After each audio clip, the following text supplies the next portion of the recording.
একদিকে কোটা, অন্যদিকে পোস্ট ফাঁস। একটা দেশের ইয়ং জেনারেশন হলো সেই দেশের ভবিষ্যৎ, সেই দেশের সম্পদ। সেই ইয়ং জেনারেশনের অধিকার বাস্তবায়ন না করে তাদেরকে লাঠিচার্জ করা হচ্ছে। আসলে কি বলবো, বলার ভাষা খুঁজে পাচ্ছি না।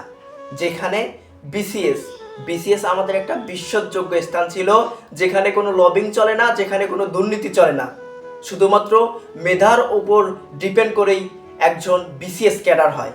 কিন্তু সেই বিসিএস এর প্রশ্ন ফাঁস হয়, সেই বিসিএস এও দুর্নীতি।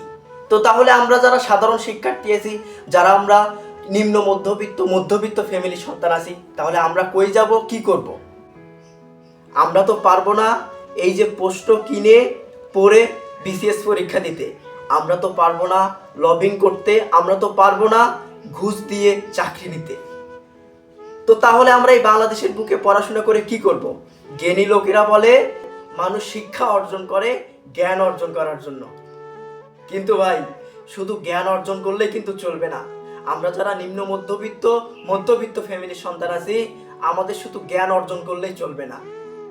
আমাদের পড়াশোনা করে একটা চাকরি জোগাড় করতে হবে, একটা কর্মসংস্থানের আমাদের ব্যবস্থা করতে হবে।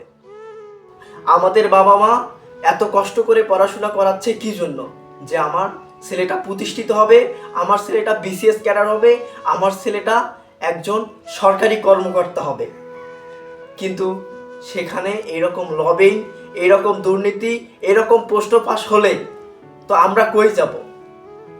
তো আমার যেটা মনে হয়, যদি বাংলাদেশ থেকে এই কোটা, এই যে দুর্নীতি, এই লবিং, এই যে ঘুষ, এইসব যদি না উঠানো হয়, তাহলে আমরা যারা সাধারণ শিক্ষার্থী আছি, আমরা যারা নিম্ন মধ্যবিত্ত ফ্যামিলির সন্তান আছি, তো আমাদের পড়াশোনা করার কোনো দরকার নেই।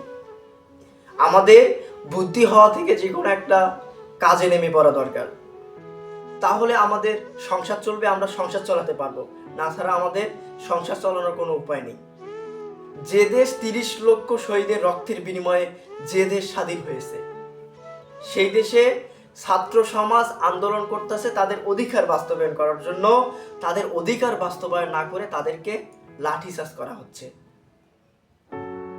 তো আসলে কি বলবো ভাই, বলার ভাষা খুঁজে পাচ্ছি না। মানে হৃদয়টা কষ্টে ভেঙে পড়তেছে।